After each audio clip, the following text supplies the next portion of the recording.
Rome, the most powerful city on earth, its marble temples glowed under torchlight. Its armies ruled continents. Its senators debated the fate of nations. But on one cold morning in 44 BC, whispers spread through the streets like wildfire. Something terrible had happened. Inside the theater of Pompey, the most powerful man in the Roman world lay dead, stabbed 23 times. The man was Julius Caesar, general, conqueror, dictator. Some called him the savior of Rome. Others called him a tyrant. His death would plunge Rome into chaos and forever change the course of world history. But Caesar's story did not begin with power.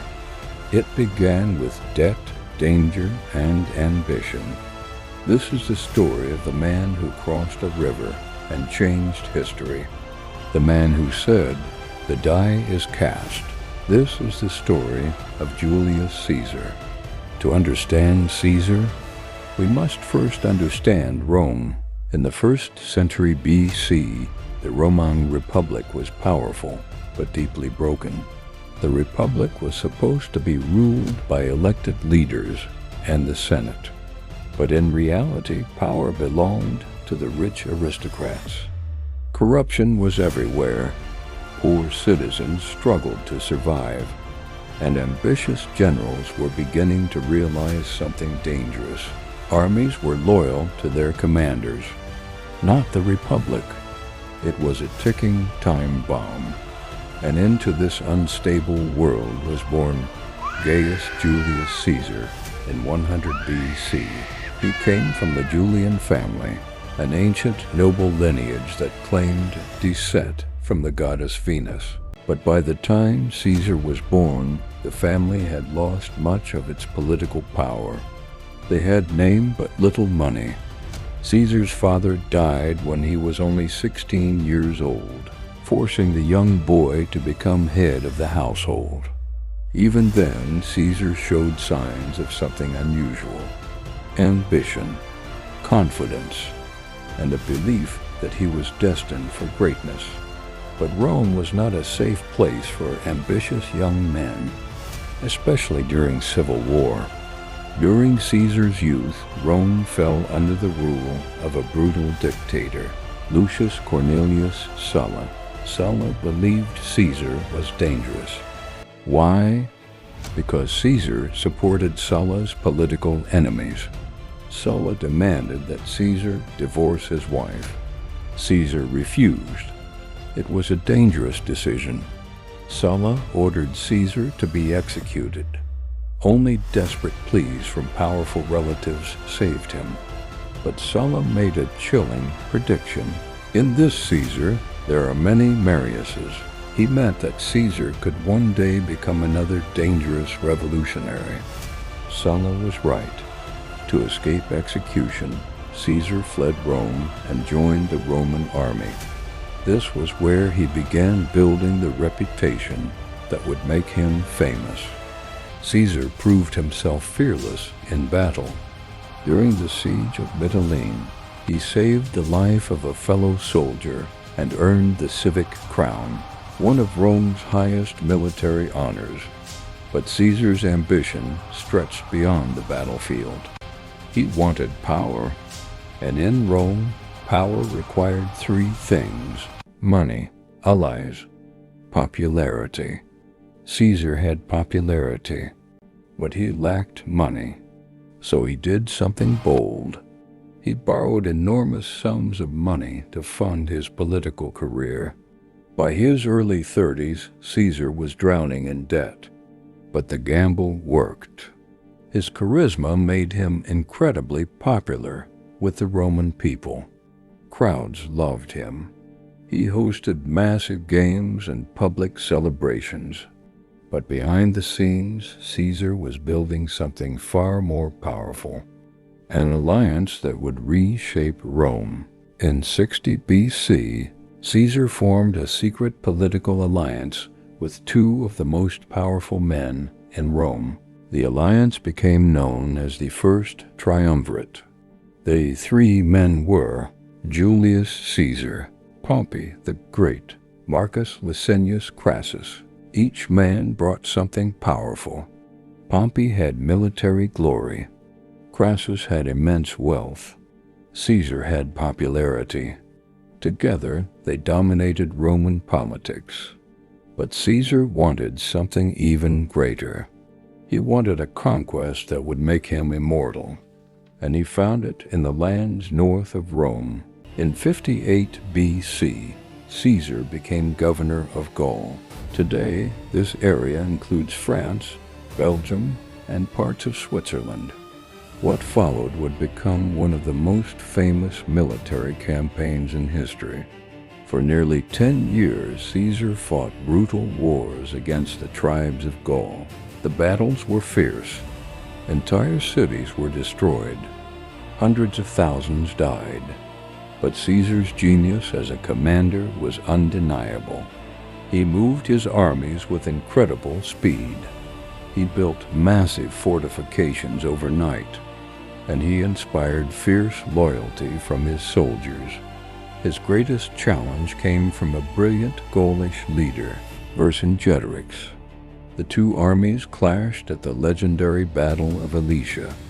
Caesar's troops were surrounded by enemies, but he did something astonishing.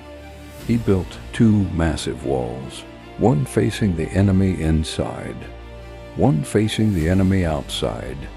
After a brutal siege, Caesar emerged victorious. Gaul was conquered, and Caesar became the most famous general in the Roman world. But fame brings fear, and the Roman Senate was beginning to fear him. The Senate, influenced by Caesar's rival Pompey the Great, ordered Caesar to return to Rome without his army. This was not just a command. It was a trap. Without his army, Caesar could be arrested and destroyed politically.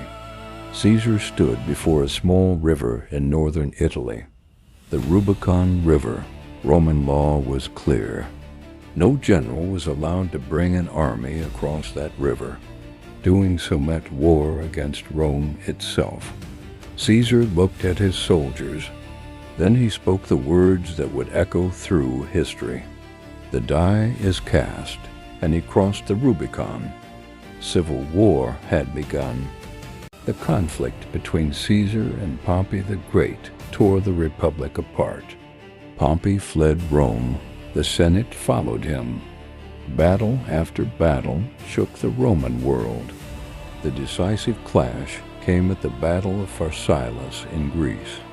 Despite being outnumbered, Caesar's army crushed Pompey's forces. Pompey fled to Egypt, but he never got the chance to rebuild. He was assassinated upon arrival. When Caesar arrived in Egypt, he was presented with Pompey's severed head. Instead of celebrating, Caesar was horrified. Pompey had once been his ally, his friend. The war had gone too far. But Caesar's journey was not finished. In Egypt, he met a woman who would become legendary. Her name was Cleopatra VII, young, brilliant, and incredibly ambitious. According to legend, Cleopatra had herself smuggled into Caesar's palace, hidden inside a carpet. The two quickly formed a powerful alliance and a romantic relationship. Together, they defeated Cleopatra's enemies and secured her throne. She later gave birth to a son believed by many to be Caesar's child. But Caesar had unfinished business in Rome.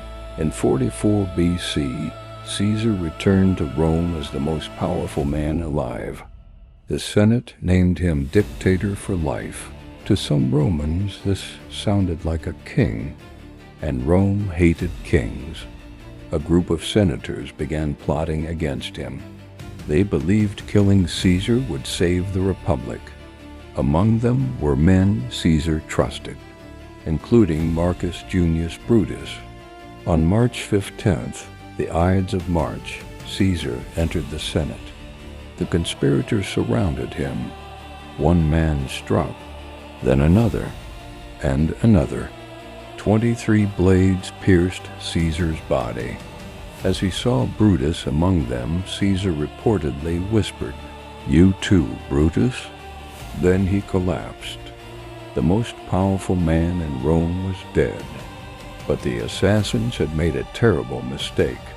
They believed killing Caesar would save the Republic. Instead, it destroyed it. Caesar's death triggered another series of civil wars. From the chaos emerged his adopted heir, Augustus. Augustus would become Rome's first emperor. The Roman Republic was gone forever. In many ways, Caesar had already ended it. His reforms changed Rome forever. He restructured the calendar, gives the Julian calendar, expanded citizenship, reduced corruption, strengthened central power, and his name became legendary. The title Caesar would later become a word for ruler. It inspired the titles Kaiser, Tsar. More than 2,000 years later, we still speak his name because few individuals have shaped history as profoundly as Julius Caesar.